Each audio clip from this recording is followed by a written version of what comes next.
Greetings, everyone. Welcome to the Wolverine podcast here on Monday, April 21st. We're recording an episode this week.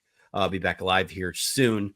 But we have a lot to talk about today. Obviously, Michigan has wrapped spring football with the blue team taking down Team May 17-0 on Saturday in the annual spring game.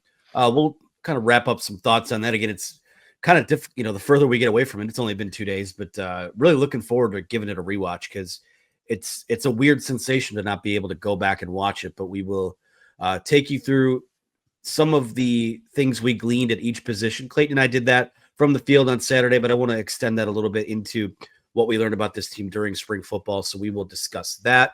Also, a big move for the basketball team today with Nimari Burnett officially announcing that he'll be back. We will touch on that later in the show, and like we do every week, we will take your questions, and there's a lot of spring football questions. So it all ties in. We'll all put a bow on it. But Anthony Broom here, as I am every Monday with my pals Clayton Safey and Chris Ballas. Fellas, welcome back.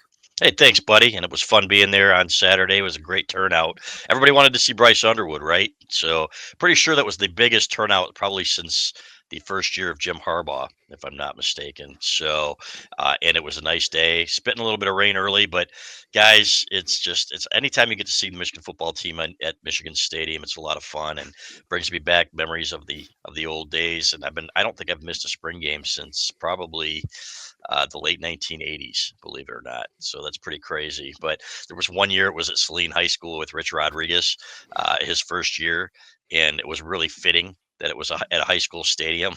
So you had Nick Sheridan at quarterback and Stephen Threet, the good old days. As some I wasn't aware of that. So was that like a renovation thing? It was. Absolutely. And it was awful. The day was awful. I can't even remember half the guys who played in it. And I've really tried to erase that era from my memory, but there are still little pieces. I'll wake up in the middle of the night with cold sweats after a nightmare, and I'm a reminder of what happened during the Rich Rod years. And that was one of them. But it was good. I thought Bryce Underwood looked good. There's some things we'll talk about. Defense way ahead of the offense as always, but it was fun being there with you fellas. Yeah, they estimated 60,000 at the 2015 spring game, which was Jim Harbaugh's first, and that was great weather. I remember getting like sunburn sitting out in the stands out there. It was that nice. It wasn't quite sunny on Saturday, but it was 60 and cloudy. We talked about it after. It was football weather and a really good day, I think, just in general to watch this Michigan football team and Bryce Underwood being the headliner, but a lot of other guys popping as well. So excited to get into it. As am I. Of course, do some housekeeping at the top of the show. We are brought to you this week, as we always are, in every show, by ourselves at thewolverine.com. Use that promo code UM1 for 2 months of access to our site for $1. And I'll use the old Clayton Safety line, too. If you want Michigan to beat Ohio State this year on the field, if you're watching this on YouTube, hit that like button and subscribe to our channel. It helps us out a lot. We are also brought to you today by our friends at HomefieldApparel.com. Been talking about them for years. They are operating out of the heart of Big Ten country in Indianapolis. It feels like the collection of stuff on their site grows every day, at least once a week. Obviously, I'll jump on there before we do the read and see some of the things that are going on. And I still maintain their Michigan collection. There's a lot of great schools, a lot of great collections they have on their site, but the Michigan one, I think, is the very best. I'm looking at a baseball park bundle now where there's looks like a vintage-inspired jersey, a snapback hat, and a duffel bag that comes with it. That's something that you can use your promo code Wolverine for 15% off your first order on, or the weather's changing. You're going to want T-shirts. You're going to want lighter jackets here as the weather turns a little bit over the next few months. They've got it all. So head over to HomefieldApparel.com. Use that promo code Wolverine for 15% off your first order today. And thank you again to our friends at Homefield Apparel. I've got that undefeated shirt, which is fantastic. You know who doesn't have that? They don't have it available in red. Let's put it that way. So that is one you need for your collection. That's do they have fourth place in the Big Ten? Fourth place Big Ten for Ohio State. Yes, they do. Yep. I'd have to check. There is an Ohio State collection. And I know some of you from south of the state line are here watching, and your likes are appreciated here Your comments, not so much, but your presence in general. We welcome all viewers and listeners to our show. The fourth place team in the Big Ten, it says. Yep, So, that's right. Put in your promo code Wolverine as you buy your fourth place shirt. That's right. There you have it. All right, I love it. Let's get into some of the spring ball takeaways.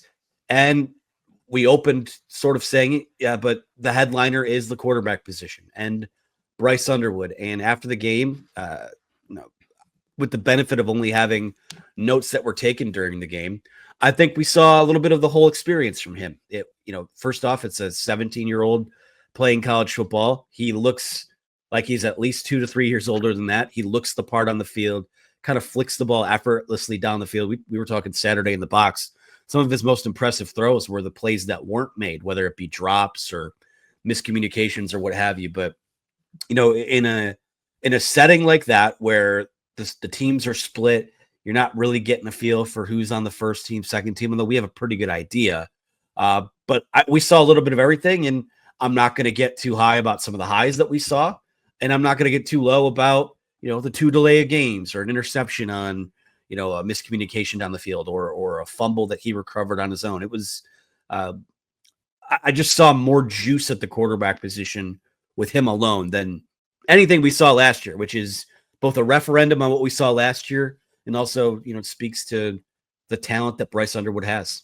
A couple beautiful throws, one by each quarterback that I thought could have been caught downfield with better receiver play off the fingertips. I think one was Channing Goodwin, or maybe it was Jamar Browder, and then the other one I think Peyton O'Leary, who would normally pull that in. But they've got to have better receiver play too. But the ball gets there in a hurry, fellas. It reminds you of the J.J. McCarthy throwing balls, right? That boom, you throw it out and the ball is there. It's not taking forever to get there.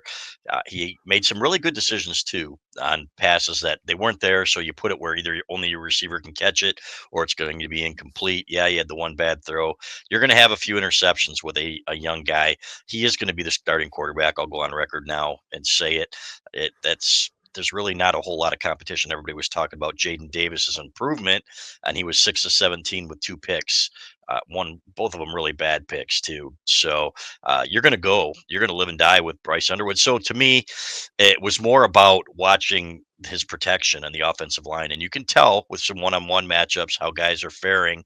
And it was basically what we'd heard during the spring from our sources, that there are a lot of guys that need a lot of work. Left tackle is going to be an issue. So hopefully they give him some help up front. It doesn't look like they're going to get it in the portal at this point, so they're going to have to really improve. But this guy is the real deal. He's going to win a lot of football games here. But what you don't want him to be is that Denard Robinson, right? The guy that everybody comes to see, but you're not winning enough games because you don't have enough help. I think the defense is going to be really, really good. I think at just about every position they're stacked. But Bryce Underwood is, I think he's going to be really good. It's funny. It was funny watching all the rivals on social media rip his numbers without having seen him play. You can tell that this kid's going to be a really good quarterback. Yeah, I mean, he looked like Bryce Underwood on Saturday. I've seen him play a lot of football, and it was exactly that, translated up to a little bit of a higher level. I thought he played really well. And, they didn't really throw a lot of short passes that would boost those numbers. So he completes less than 50% of his passes, but they were pushing it downfield.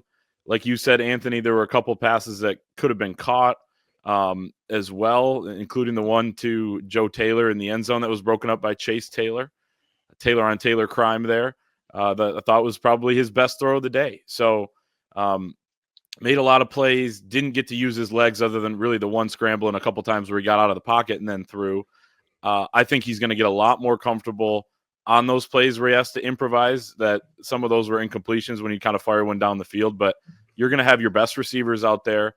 We'll see how good they are, but you're at least going to have the best guys that Michigan has available to them when he's out there in real games, and he'll have the full offensive line in front of him, all those sorts of things, potentially good run game as well. Really like what the running back showed. So, you have to take everything with a grain of salt in a spring game, but it was a really good first showing, I think, for Bryce Underwood, and excited for the rest of the fan base to see it on Sunday when it airs.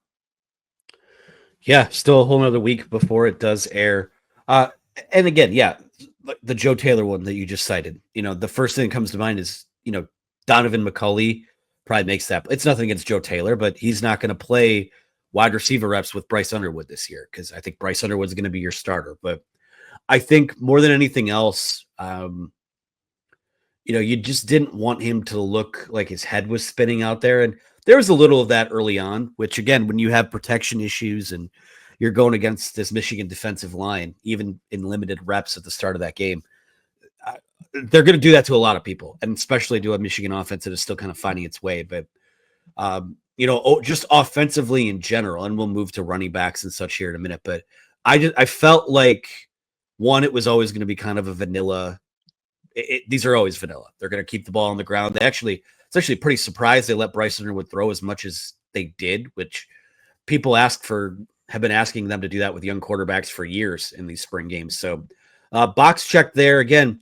Once it all kind of comes together in fall camp and the ones are repping together, I don't really have a whole lot of concerns here. No, and it was funny because some of those outs that he threw were like one skippers from Alex Orji last year, if you'll recall, or they took for a long time to get there, or he makes it look effortless. So I have zero concerns. Again, my biggest concern is getting him protection and making sure that he has time to throw. So, and as far as backups go, I guess Jaden Davis must have looked a little bit better than he did last year. Again, the numbers weren't great, but they really need to get Mikey Keene back, in my opinion. And it was good news that, according to Sharon Moore, Mikey Keene is starting to throw. And some of those passes Bryce made, are just throws that the other quarterbacks last year wouldn't even have tried to make. Exactly. Some of the ones in tight windows, and like you mentioned, some of the ones that are a little further, right? They're not necessarily pushing it downfield, but it's far away if you're on one hash and you're going out to the sideline on the other.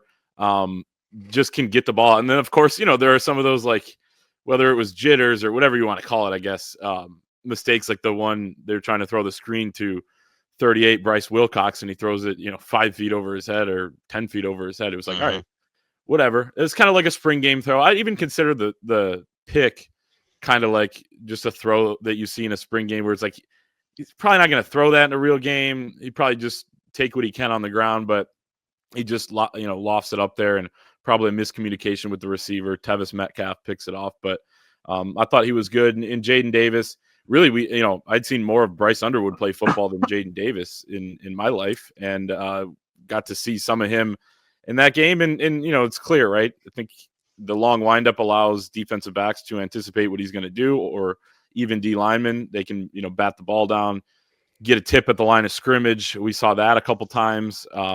Jeremiah Lowe was able to really read that out route that he had his first pick on, and then picked him off again later in the game. So a concern there, but if Mikey Keene's getting healthier quicker and they potentially explore bringing in a transfer portal quarterback, you'd feel a little bit better about the depth there, because, I think Jaden Davis as a redshirt freshman does not really look ready. If you needed him to start a game, that would be a big concern. And a better receiver than Bryce Wilcox certainly would have caught the one on the sideline, right? I don't know about that. I just kidding. I think it was about 30 feet over his head. We didn't come here today to slander Bryce Wilcox. So I never even heard of him before yesterday. If he was 14 feet tall, maybe. If he was 14 feet tall, he would have had a shot at it anyway. So there you go. People are going to get a kick out of that throw. But yes. And some people will clip it, right? And it's going to be on on Twitter on Sunday. It'll be a meme. Yeah. Can't wait. Good, I say. Running backs, we saw good things from Justice Haynes and on the stat sheet, and Jordan Marshall, like, we know what he is from a commodity standpoint. Couple updates to the running back room since the spring game Saturday. They brought in a couple transfers here, and again, it's not a whole lot that's going to move the needle. We're talking about guys battling for your number 3 running back job, but you bring in Volker, you bring in CJ Hester, and now you lose Ben Hall, and it sounds like there's an injury with one of the younger guys coming in, but lose Cole Cabana to the transfer portal. But what you get back in the spring window is a couple guys who combined to rush for 1,000 yards last year, which I don't discount production. I don't discount snaps or playing time. So I look at this running back room as, I didn't have any concerns about it going into the spring. Some questions about depth as of last week or so, but now that they've made a couple moves, I walk away feeling pretty confident that group is done, set, and pretty strong as it stands today. It's a 2-man room, if you're being honest. It's like Mullings and Donovan Edwards last year. And if you get to the number 3, then you're going to have some issues, even with Bryson Cousins playing pretty well on Saturday. He had 100 yards, and he wins the Ben Hall Spring Award, guys, for spring performances by a back who probably isn't going to play a whole heck of a lot. So, but he showed well, and I don't want to discount what he did. You know what? He was given an opportunity, and he did pretty well with it. But I really liked what I saw from Haynes and his speed, even though the PA announcer was calling him Justice Hayes, is maybe a nod to the former Michigan back Justice Hayes. Do you guys remember him? Oh yeah. Or was that before your Oh, yeah. time? Okay. We said a few times that Carl Grapentine was stuck in like 2011. Yeah, and I love Carl, so I'm just giving him a hard time. But Justice We do Haynes, too. yes, bouncing outside on the one showed some speed, showed some nice vision, showed a little more speed than I thought he might have. And as Sharon Moore, Michigan's coach, said, he does have that home run speed, and it was good to see. So they're going to be set there, guys.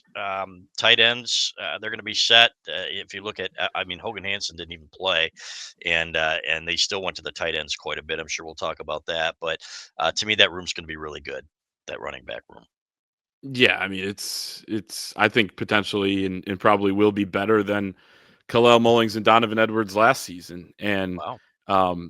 Jordan Marshall, I think, is a stud. Justice Haynes, we know, is really, really good and showed that on Saturday. And yeah, the rest of the guys, you bring in 2 guys, you mentioned them, Anthony, but CJ Hester coming from Massachusetts, and then John Volker coming from Princeton, who is a really, really intriguing player, like 4.4 speed, ridiculously fast in the open field. I think both those guys are candidates to contribute on special teams at the very least. But you hope that Bryson Cusdall, those 2 transfers coming in, and Micah Kapana don't have to do too much, because that means your top 2 stayed really healthy throughout the season. They were productive. There weren't any surprises or lingering injuries that held guys back and made you go with other options. So those are all contingencies. Those are all things you just need to have, because it is a long season. You could play 16, 17 games now, and you want to have some options. If you want to win a championship, you may need an outlier type performance like Isaiah Gash in 2022, former walk-on boxer, doesn't flinch, coming in against Illinois and picking up that huge 4th down conversion on the pass from J.J. McCarthy. So you got options now after Benjamin Hall left. He's headed to North Carolina. But yeah, I mean, Marshall and Haynes should be a really good 1-2 punch, and kind of what you come to expect from a Michigan backfield going back many years. But even in the last 4 or 5, Hassan Haskins and Blake Corum, then Blake Corum and Donovan Edwards for a couple of years, and then Khalil and Donovan last season. It should be just more of that this coming year. And I think those guys are probably going to be the straw that stirs the drink offensively. I know that, we're all fired up about Bryce Underwood, and rightfully so, and Chip Lindsey, and maybe pushing the ball a little more down the field. But when you're a team that might have questions about its pass protection and questions at wide receiver up to a certain extent, and a young quarterback who is still learning, it's going to take some time for him to round into whatever his final form is. That leads to putting the ball on the ground and having a strong run game to kind of support all that. And I just feel like the makeup of this team offensively revolves around how successful those guys are going to be and how it sets up for them to pass the ball out of that. So moving into pass catchers now, this one's and we'll just do wide receivers, tight ends, because we didn't see much of Marlon Klein on Saturday. Hogan Hansen was out. We think that's probably your 1-2, but I guess we'll start with the tight ends. Just Jalen Hoffman, bit of a revelation in this game. I think he had 7 catches for 148 yards, and obviously the 88-yard touchdown to close out the game. But a little bit of salt in the wound from the blue team to the maize. But he's a guy we've heard about for a couple years now as sort of this understudy to Max Bredesen. And Max is more of the fullback type. But I was pretty surprised by what we saw from Hoffman as a pass catcher. And when he has a chance to obviously turn on the Jets like he did on that last play of the game, and some bad angles from the Mays defense, but he's got a little bit of juice in the open field too. I was surprised, and I was happy for the kid, right? And again, you don't know when it comes to a spring game, right? You can't tell. Okay, he's probably not going to get 148 yards against a good team or any team in the fall, but he had some tough catches, fellas, where he made some really good hands catches, and you're thinking, okay, this is pretty impressive for a guy that we've really never heard of, and not, at least when you say never heard of it, never really expected to contribute at this level like that. So I was impressed, and I was happy for him, and it's one more option at that position. So to me, he was certainly the MVP, and Sharon Moore said the same thing. As for the long play, I was surprised there wasn't a huge brawl at the end, guys. Right, up 10-0, and you go to the double flea flicker reverse, and I thought, man, it reminded me of a story that Bo Schembechler once told about how he was at an All-Star game and they were blowing out the other side, and he was actually an assistant coach for Bear Bryant at Alabama, and Bear calls Bo over and he says, "Hey, ain't you going to run my play?" Because he had this trick play that he wanted to run, and they're up like 40-0. And Bo's like, "Hey, man, we're up a 40-0." Bear's like, "Come on, I want to see that play." So Bo runs it, goes for a long touchdown, and he's getting screamed at from the guys across the field. And he goes, "Hey, it wasn't my fault." So I asked Sharon if that was his play. Sharon said no comment, but it was fun. It was a fun way to end the game, guys, which was really more of a defensive showing than an offensive showing. But to me, you could see that the guys were having fun out there, and by all the comments that we got afterwards, it was they really feel good about this team. Listening to Marshall, I thought especially, he said, "Man, this is going to be great." I was ready to put down $100 on the Wolverines to win it all after listening to him. Probably a little optimistic, but still a nice showing by some of these guys, especially Hoffman. Yeah, I mean, he's one of those guys that people mention all the time, but then you don't really see him, so you're just kind of like, all right, yeah, he's impressive behind the scenes. There's a difference, and when you're behind Max Bredesen, who's kind of the guy who's at his position, it's tough to see the field. But that was certainly good to see, and the fact that Bryce Underwood could take what was there. A lot of times he was open in the flat, and those were good pickups, and Hoffman looked pretty good. You know, taking advantage of those, I guess. We didn't see the main tight ends on this team, and I think one of the reasons why Jalen Hoffman got so many opportunities because it was him and Marlon Klein as the only two tight ends on that blue team. And after the first quarter, they didn't want to play Marlon Klein anymore. So it was a lot of 3 wide receiver sets. It was a lot of Jalen Hoffman, even splitting out at times in the slot. So he took advantage of his opportunity and really made a splash play at the end. I will say, I don't know that was really any great speed or anything. Look at the guys that were chasing him. No offense to any of those guys. And it was the last play of the game. They weren't expecting it. So I don't know that we're going to be seeing Jalen Hoffman get out in the open field like that. But regardless, fireworks. And like you said, CB, what if there was a brawl in the tunnel? It would have started a whole new narrative about this Michigan football program, this team. But just kidding, of course. So, I mean, wide receiver wise, to me, it was a little underwhelming. I mean, we saw Donovan McCulley take advantage of the free play there from Jaden Davis. We saw, some other guys make a couple plays. I liked what I saw from Andrew Marsh. I liked a little bit of what we saw from Channing Goodwin as well. He only had 3 catches, though, on 9 targets. Some of those were the ones that Bryce just kind of let fly down the field, though. So it's not like he was, like, dropping every pass or anything. Might have had one that he should have got. But, yeah, I think the depth at DB, pretty much had their way with the depth at wide receiver. So, as you said at the top, Chris, defense ahead of the offense, and that is one example in which it was the case. And Fred Moore had the one drop, and that was it. So, and they had a lot of receivers out there. So, but Fred Moore's going to have a big year, in my opinion, or a pretty good year if this offense is going to do what we hope it can do. I don't know. I get the feeling one of these freshman wide receivers is going to play a lot. Because I think what my biggest question coming out of the spring is, who's the top 3? Because we hear, I think that the Donovan McCulley hype is real. I tend to believe that only because he was productive. He has been productive in the Big Ten. You saw a glimpse of what he brings to the table just in limited action on Saturday. But I think I don't have any questions about him. You just hit on Fred Moore. Is he going to step up? Samaj Morgan, he's a guy, I walked out of last season feeling like there was a lot in the tank that they didn't get out of him last year. And it's not pointing a finger at him. I think that they were just hamstrung so badly offensively, but where does he fit into all this? And then you've got Browder, who had a good spring. You had Marsh, who played a lot in that game. Channing Goodwin's a guy that, for as much as we've talked about the connection that he showed, that Bryce Underwood showed with Jalen Hoffman, I think Shannon Goodwin was targeted at 7 or 8 times. I think I don't have my stat sheet up in front of me, but 9. 9 times he was targeted. So, is he a guy that do you just build it around these guys that Bryce has chemistry with? I don't know, but so in your opinion, like who's in that top 3 right now? Jamar Browder, I think, is a guy that they really like. And I've heard a lot of people talk about him with his catch radius and his size. So, Samaj, it'll be interesting to see where he ends up on this depth chart. We saw a couple flashes from him as a true freshman, but since then, not a whole lot. So, and there are bigger receivers now that they have that I think are going to be get more opportunities. Goodwin, I thought looked pretty good, running some routes. So Marsh doesn't have great speed. It didn't look like to me, but he was getting open.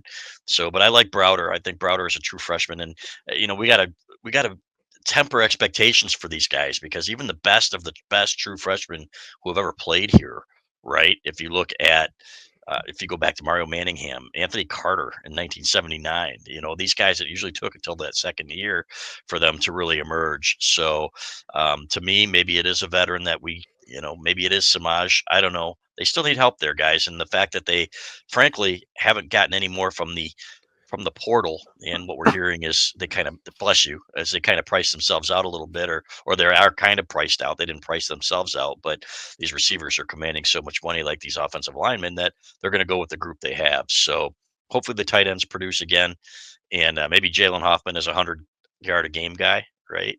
Probably not, but I did hear good things about Hanson from some insiders saying that he's a Jeremy Tooman type, and that's for you veterans who remember that '97 team pretty well.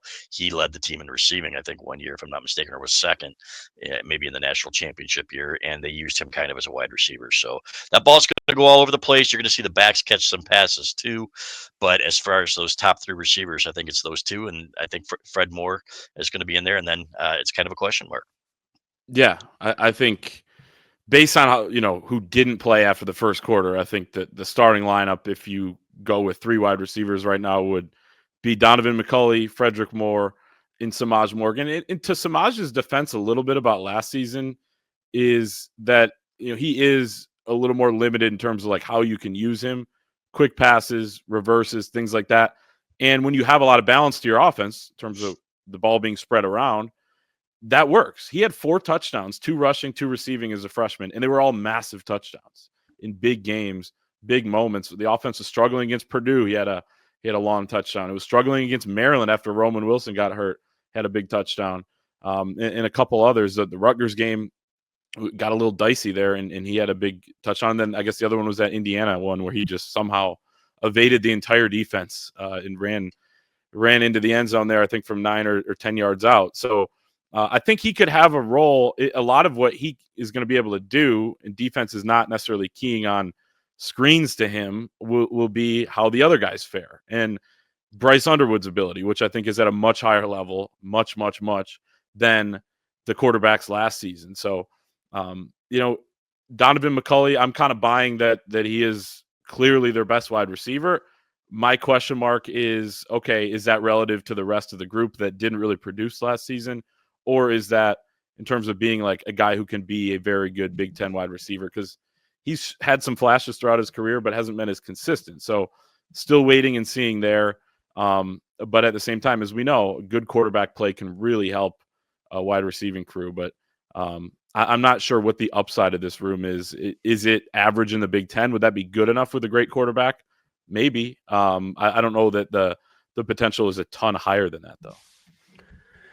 Yeah, it's a question of, how much, we know that to a certain extent, Bryce Underwood's going to be kind of a rising tide for that offense just in general. But, how high can he lift up, a position group around him that I think is a little bit lacking as a true freshman.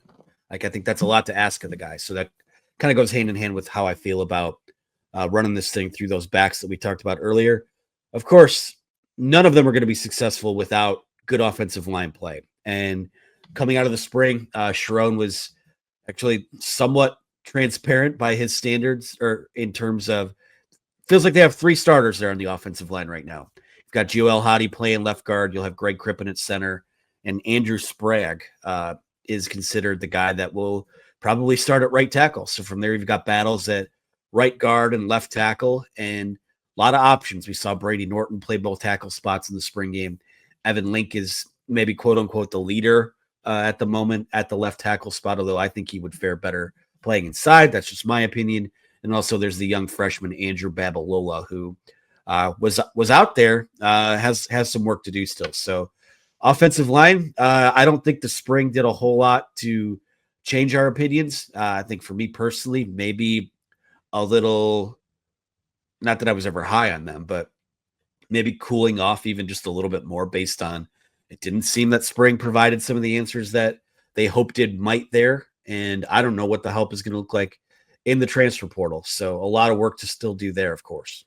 Yeah, Babalola was pushing some people in the run game, and everybody's like, "Well, look at the running stats and why the," it's hard to tell, guys, when you've got a split squad. If you have one or you don't have linemen that are playing together that are going to be playing together. You had a lot of backups in there, so on both sides of the ball. At the same time, you can tell about one-on-one matchups when you're talking about pass protection, and that is not where the tackles excelled, or really the interior linemen at times. It was ugly at times, and we're not going to sugarcoat it. There were times when each of the tackles got beat. Evan Link early. Evan Link is not a left tackle, and I think a lot of people are mad at us for saying that. I just don't see it. And Michigan has played guys that aren't left tackles before, and they've gotten away with it with guys that have been NFL tackles, right? If you look at John Runyon Jr., for example, I don't think Evan Link is that. So I think they need somehow. NFL guards, right? Yeah, right. That's what I meant. Yeah, NFL guards. But they were NFL players regardless, right? Yes. And I don't think, and I'm not sure that Evan Link is that. As somebody who's very familiar with offensive line play told me after the game, they said, there are no All-Americans here, but there are enough good players where they should be better than they've shown. And I agree with that. So hopefully somebody steps up at left tackle. That's the most important piece right now. But the guys that we saw last year, like the Greg Crippens and the El Hadis, two guys that Sharon Moore said were probably going to start. He said El Hadi, he said probably Greg Crippen at center. If it's not Crippen, I wonder who else it would be, right? Based on what they have there. Those guys need to be much better. So that's my big concern. That was my concern going into the spring game based on everything we'd heard. It remains my concern. I don't know that there's a lot of help there in the portal that they can get at this point. So you're going to have to hope that those guys get coached up pretty well.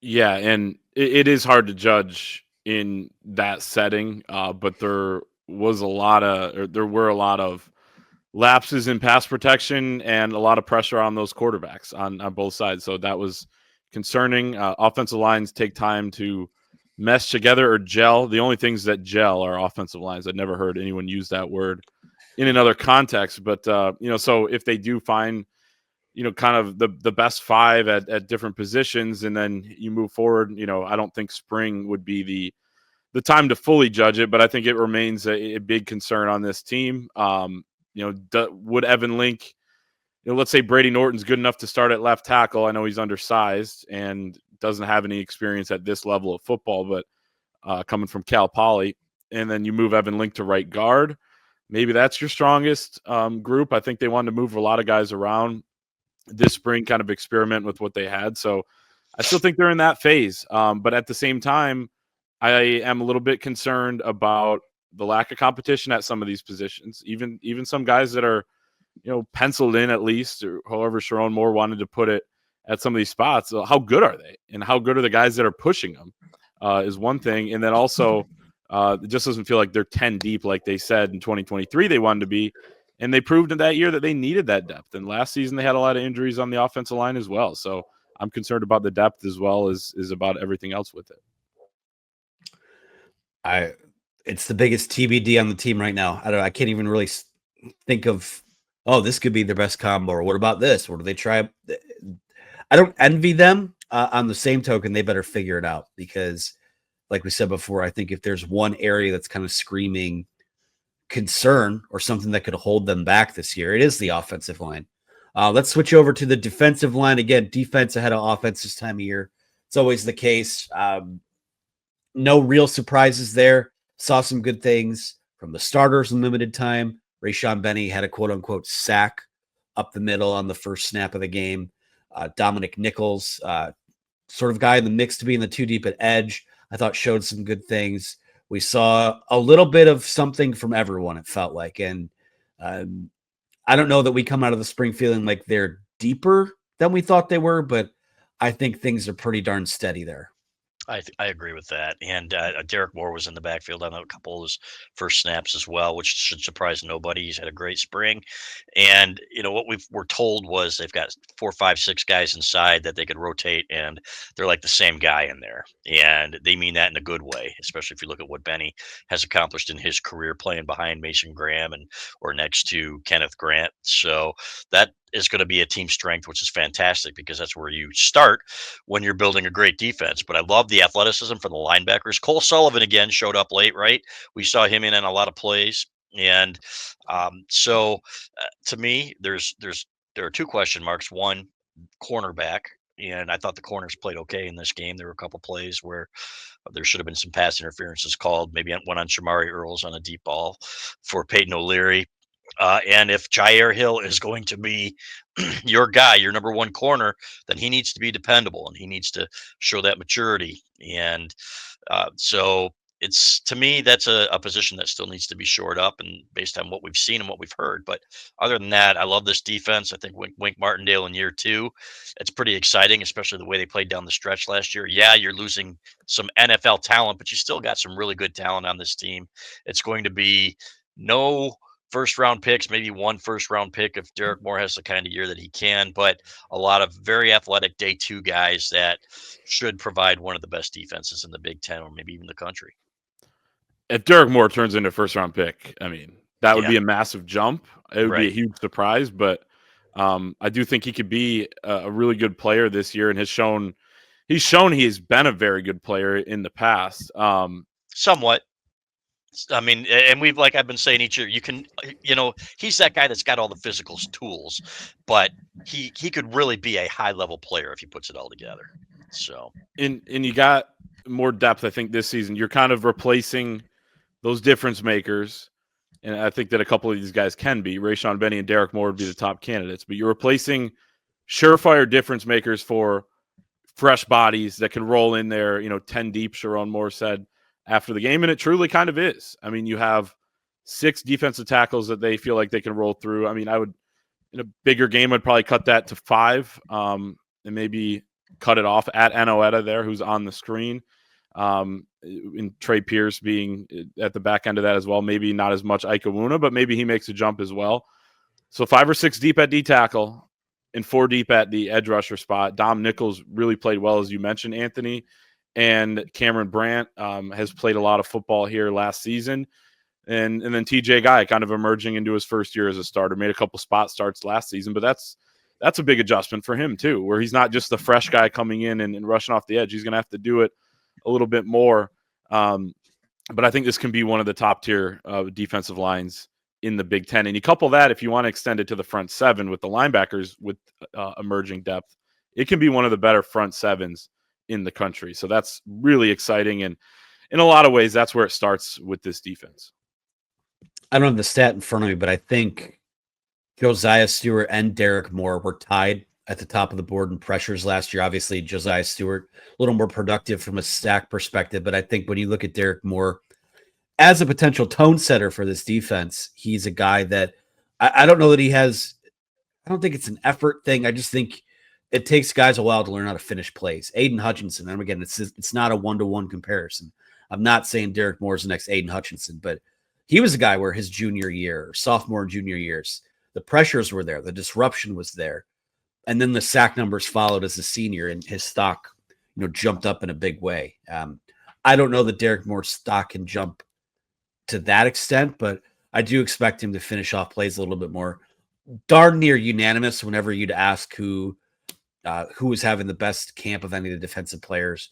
Almost everyone we talked to this spring said it was Derek Moore. And part of the caveat might be that who knows the caliber of offensive tackle that he's been going up against every day, but not many concerns about him. I guess we just kind of extend it defensively in general because you talked about how there's better depth up front. There's better depth at linebacker. It feels like secondary, I think I like the safety depth. and I like the versatility there. They're cross-training guys to play nickel, some guys to play boundary corner, some of the corners to play nickel, maybe play a little bit of safety. Cornerback to me would be the one spot where I'm going.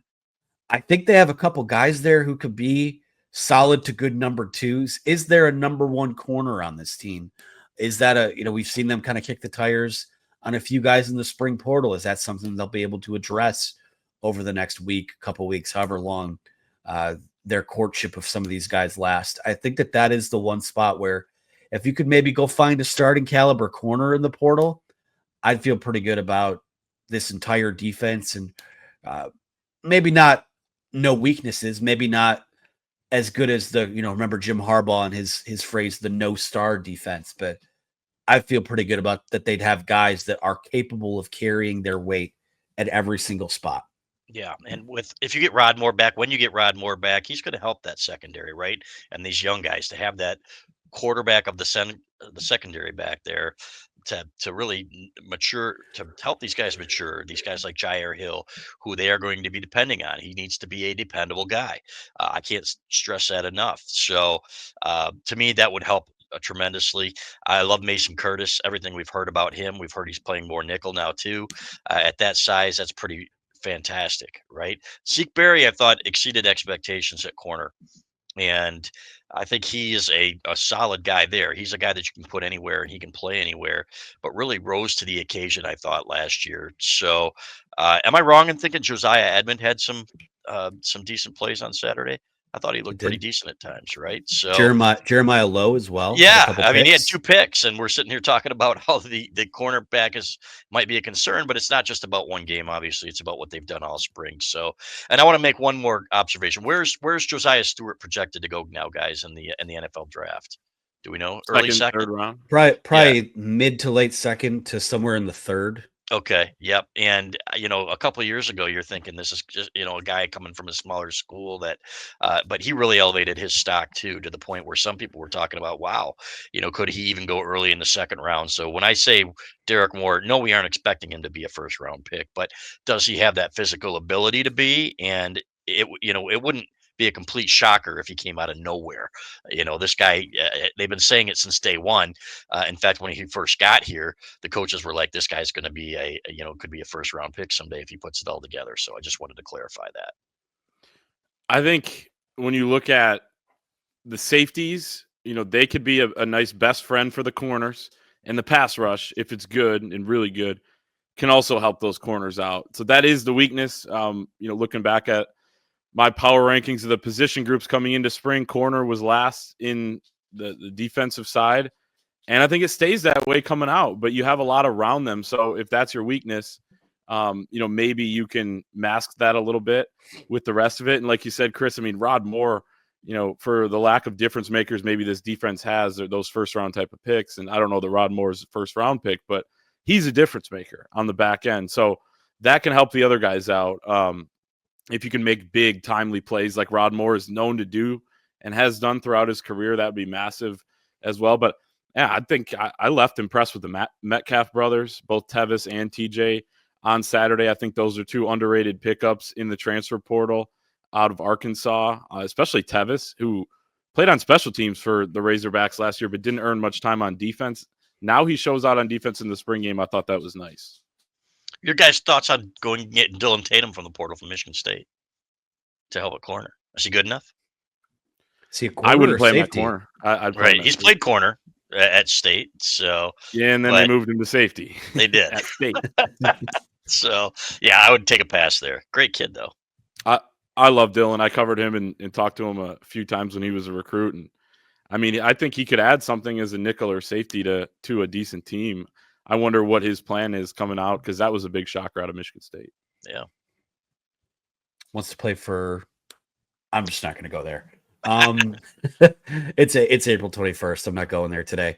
Any other special teams? They addressed the punter position with Luke Bauer out of Missouri, so there's some competition there for Hudson Hollenbeck, who sounded like he had a pretty good spring. We know Dominic Zavada is what he is at kicker. That's – arguably maybe this team's best point scoring weapon heading into next season.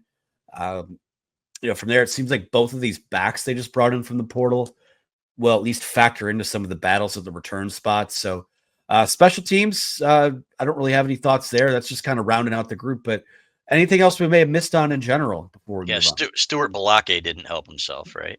Or is it Blake? Blake. So he missed a couple, and but I thought Hollenbeck's hang time was pretty good, and he had, I think, what he averaged about 41 between the two teams, and the hang time was pretty good. So there were no real dud punts, I thought. So, but you'd rather have that position be, when you're at a place like Michigan, you'd rather have that position be a position of strength rather than a position of just being adequate. So, but we've seen him kick some good ones too. I think he's going to be okay. Yeah, it's tough to say like what those punts were and what kind of returns or lack thereof they would set up because everything had to be fair caught. True point. And then Stuart Blake, like you said, he's in the transfer portal. A walk on. Michigan gave the opportunity as the all-time kicker. He made a 28-yarder, I think, but then missed his two that were just over 40 yards. That would have been huge for him wherever he goes next, or if he stays, or whatever it is. But regardless, they're fine at kicker, and I'm kind of glad they just don't even let Dominic Zavada get touched or do anything. Just let him have some fun on the sideline, coach up his team, and you move into summer with the best kicker in the country. Put some bubble wrap around him until August or September even. All right. Well, the focus from here is now, they'll get the rest of the enrollees on campus sometime in June. They'll go through conditioning, and then mid to late July, we're back into fall camp and ramping back up. So it's going to be here before you know it. It seems like we were just in Tampa for the bowl game. So these years, they fly by more and more. It seems like the longer that I do this anyway. So let's move into basketball super quick, and then we'll take some questions to end this week's show. Finally got some clarity on a piece that was lingering out there. Now, we talked last week about Danny Wolf going to the NBA. He was TBD. Another TBD was Nimari Burnett, guard who had a 6th year of eligibility remaining, and he will be back at Michigan this year. Brings some experience. Obviously, he started and played in all 69 Michigan games over the last 2 seasons. He this season had a really good year shooting the ball. I think that one of the areas that they still need, and maybe they still will address here, was they're shooting from the perimeter. And now you get a guy back who we know, we talk about known commodities. We know what Nimari Burnett is. He's gonna give you some good energy. He's gonna knock down some threes, and more and more it seems like when you have a couple of these older players on your team in this era of college basketball, it's a really important piece to have a guy who's been around and who's been through it. So A+ re-addition as far as I'm concerned. It was only a month or two ago that people close to him were telling us he really wants to start his pro career. And, what is he, 24, 23 years old? And at the same time, what people don't take into account anymore is that you can make more money in a year at Michigan with their NIL than you can overseas, which is more likely where he will end up in his professional career, at least at this point. So, which made it a viable option. And to me, they needed another shooter on this roster. So to get him back, and a guy who's so invested in the program, has shown such great leadership, he can defend. He's, he is who he is, right? He's going to be that guy that can hit three triples in a game to get you back into it, or to create some separation in a game at times. And I love the fact that he's back this year. So, and partially because, man, it's a familiar face, and the way these rosters are turning over, fellas, it's unbelievable, right? You have to start over by learning when you're interviewing these guys, talking to them and learning about them and who they are. So, but by the end of the year, it felt like we had a really good handle on who these kids were, these guys on this team, and but having him back he's just such a pleasure to cover, and I think he will be obviously helpful to the roster as well. I think a huge character revealer for Nimari Burnett was not last year, but 2 years ago. The way he handled himself after all those losses, and they would send him out. They'd send him and just a couple other guys out to the media after all those tough losses, and he handled himself with class every single time.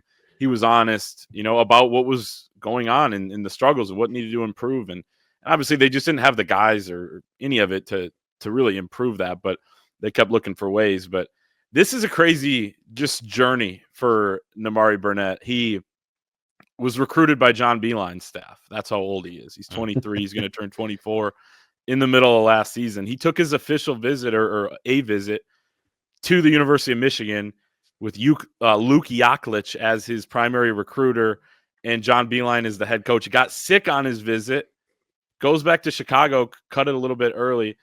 Beilein goes to the Cavs. Jawan comes in. He visits over the Army football game weekend, overtime win. Glorious. And then ends up playing for that staff, but not right away after going to 2 other schools. Rooms with Vlad Golden as a freshman at Texas Tech, spends 2 years missing one of those with injury at Alabama, comes to Michigan with high hopes, goes 8-24, and then is part of one of the most special teams in the last 15 years of Michigan basketball because of what they did in turning this around under Dusty May. And now he's going to spend 3 years at Michigan, more than any other school that he's been at in his journeyman career. So selfishly for us, I'm happy that Nimari Burnett's back because he is great to cover. He's an awesome dude. And if you're Dusty May, it's like, yeah, we'll take this guy who's basically a pro at this point. He's in grad school. He'll probably have classes 2-3 days a week. He's going to be in the gym all the time. You know what you're getting. He operates and just carries himself the right way. And he can hit shots for you, 40% from 3 last year. He's in a perfect role as a 3-and-D guy. I'm sure he'll try to expand that a little bit, but at the very least, you're getting the Nimari you got last year, and that's huge. Yeah, and if you feel good about the young guards you have, like LJ Kaysen taking the jump, Trey McKinney, I think is going to be ready to come in and play. There's going to be some good competition for minutes at guard, whereas last year it was like, okay, it's Trey Donaldson, Nimari Burnett, and we'll see who else steps up and works themselves into the mix. So as of now, 10 guys on the roster, 11 if you want to count Yaxel Lendeberg, but still have Elliot Cadeau, Merez Johnson Jr., Adem Mara coming in via the transfer portal. Burnett is back. Will Cheddar is back. Roddy Gale Jr. is back. LJ Kaysen, Oscar Goodman, the forward, will be with the team after redshirting for the winter semester this year. Winters Grady, Trey McKinney coming in as well. So you get Nimari Burnett back. It's one more known piece for this team.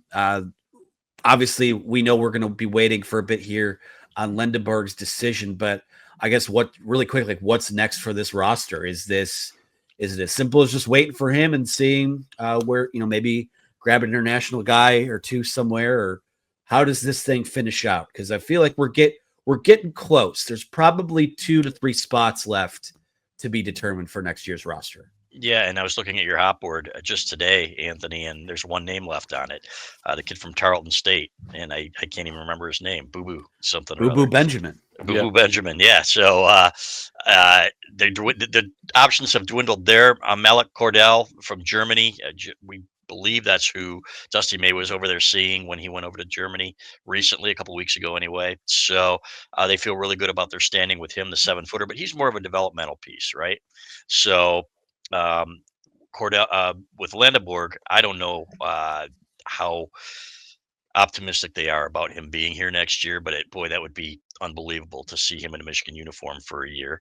And then Braden Hawthorne as a kid that we are watching, and he visited Kentucky. He was a former West Virginia commitment, and visiting Virginia Tech, I think, as well. So a few options still out there. And with Dusty May, as we all have seen, you never know. Something can come out of nowhere, fellas, where it's boom, here's a guy on the radar. They've been working the back channel, and then all of a sudden he's at Michigan. So we'll see.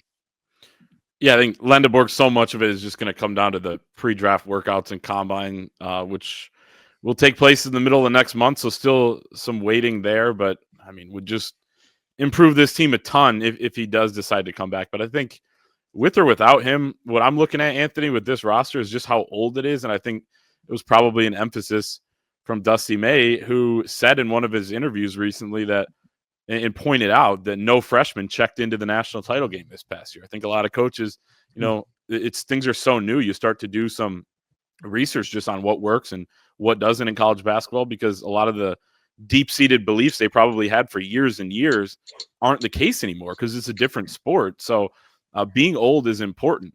And now when you look at this roster, and you have a 6-year senior in Nimari Burnett, a 5th-year senior in Will Cheddar, a fifth-year senior in Yaxel Lendeborg if he comes, senior in Roddy Gale, juniors Elliot Cadeau and Ade Mara, and then LJ Kaysen and Merez Johnson juniors, two rising sophomores who showed really, really nice flashes as freshmen in the Big Ten, especially Kaysen at the end of the year, but more Merez Johnson throughout the season was a consistent force. Plus, you have a talented freshman class coming in. So, there's a lot there. There's a lot to work with. It's going to look quite a bit different, I think, than last season, but there's some stuff you can mold, I think, certainly on this roster.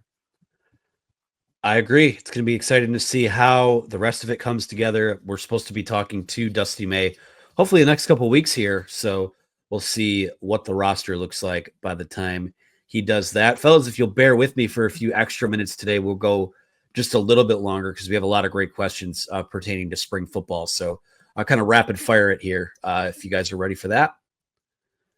Let's go. Let's do this one from, we'll go Blue Thunder 24, who says, understanding there will be portal losses, are there any rumblings on losses that may surprise us? Not really, but then they wouldn't be a surprise, right? So that was going to say. So, maybe a receiver, or maybe, if they don't feel like they're getting the touches they want. But other than that, to me, I don't think they're going to lose anybody that was projected to be in the 2 deep. No. I agree. And I had the thought today when you see that they added 2 transfer portal running backs, not just one, that, maybe, they'll lose another or something like that. That would be a surprise, but it's a thought that popped into my mind. But yeah, like you said, I mean, we wouldn't be surprised if they were expected. So even we don't know for sure. We would be surprised at some of these 2 if they come about. That's why they're called surprises. This is from Anon 173-223-8740, who says, with guys like Dom Jadis and Evan Link being late fall camp surprise starters last season, can you talk about what led to such a big switch to what we expected and some candidates for a similar situation this year? Doesn't have to be on the O-line, but it seems like this is the most likely candidate again. I'll take that one super quick. I think we talked about, Greg Crippen likely at center. I could see a scenario where we hear sometime in fall camp that Nathan Afobe is maybe pushing him there. I know they like him at both spots. He's played, I think, mostly guard at Michigan, but maybe that's a surprise. I don't think that Ty Haywood is going to really be in the mix this year. At this point, I don't think there are any surprise starters because I think the options there are somewhat limited compared to even last year's battles. I thought it was interesting when he said probably Greg Crippen at center, right? And so not like set in stone. Gio Al-Hadi, he was set in stone and Sprague.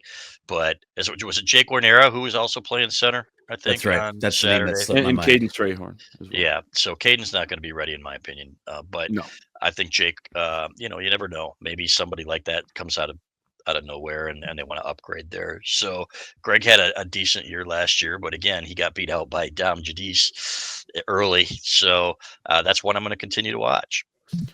Yeah, I wasn't sure either if the probably was just like him thinking for a second and being like probably Greg Crippen, or you never know. And then that's all we get, right? But you have that. I think one of the most valuable things a center can have is experience, and Crippen has that. So I would say he will start probably. And then, but yeah, like you said, Anthony, I mean, Michigan had a bunch of O linemen leave the team last year. I think 6 between the portal and the NFL. So, and running out of eligibility to the NFL, no early entrants. So there's just not that depth. And again, that speaks to the concern we talked about earlier in the show. This is from Mr. Ochad, who says, does Michigan get a left tackle and wide receiver in the portal? Last year, most of us knew that QB, OL, and wide receiver were going to be huge problems after watching the spring game. I get worried Sharon is going to make another huge mistake not upgrading the offense again and getting it where it needs to be to get us in playoff contention.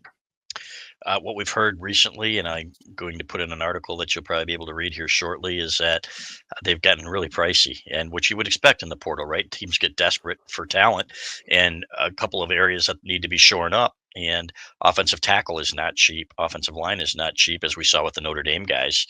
And wide receivers become the same way. So right now, it looks like they're going to ride with what they've got.